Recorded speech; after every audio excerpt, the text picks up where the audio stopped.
नमस्कार श्रोतागण। आज हम भोजपुरी लोकगीत में आप सबन के भजन सुनाए जातनी, जे में सावन के पावन महीना में एक भक्त सोचता कि जोन शिव जी बाणन वो अपन डमरू कहाँ रखत हुई। तो वो मन में विचार करता कि ई कहाँ कैसे डमरू के रखत हुई हैं शिव जी। यही पर हम आप सबन के एक बहुत सुंदर गीत सुनावे जातनी। आप सब प्रेम पूर्वक इस भजन के सुनब आ हमार गीत के माध्यम से आप अन्य लोग के भी शेयर करब कि हम का कहल चाहतनी, वो भक्त का कहल चाहता। तो आई बहुत सुंदर मीठा भोजपुरी लोकगीत आपके सुनावतनी, भोले जी के भजन। जब शिव शंकर जी कर ले आराम हो, त्रिशूलवे पर डमरू टांगे शिव जी हमार हो, त्रिशूलवे पर डमरू टांगे शिव जी हमार हो, त्रिशूलवे पर डमरू टांगे। जब शिव शंकर जी कर ले आराम हो, त्रिशूलवे पर डमरू टांगे शिव जी हमार हो, त्रिशूलवे पर डमरू टांगे शिव जी हमार हो, त्रिशूलवे पर डमरू टांगे। महल अटारी शिव जी के मना ही ना भावे, महल अटारी शिव के मना ही ना भावे। टूटही मड़ैया में करे विश्राम हो, त्रिशूलवे पर डमरू टांगे शिव जी हमार हो, त्रिशूलवे पर डमरू टांगे शिव जी हमार हो, त्रिशूलवे पर डमरू टांगे। जब शिव शंकर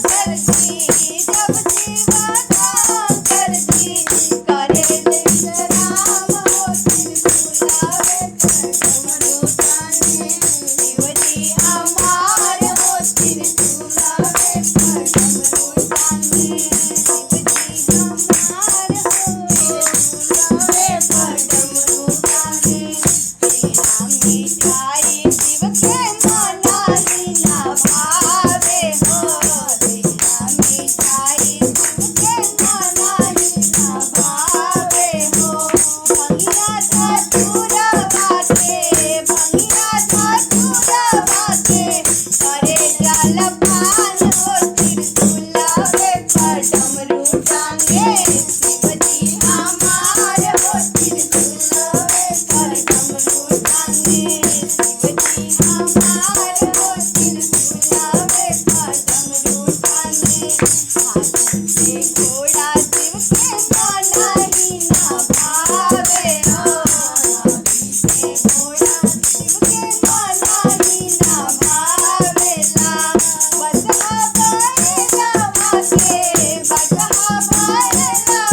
के होके असवार हो, त्रिशूलवे पर डमरू टांगे शिव जी हमार हो, त्रिशूलवे पर डमरू टांगे शिव जी हमार हो, त्रिशूलवे पर डमरू टांगे शिव जी हमार हो, त्रिशूलवे पर डमरू टांगे। चंदन से डोरी शिव के मना ही ना भावेला, चंदन से डोरी शिव के मना ही ना भावेला। भस्म भभूतिया से कर ले श्रृंगार हो, त्रिशूलवे पर डमरू टांगे शिव जी हमार हो, त्रिशूलवे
भोला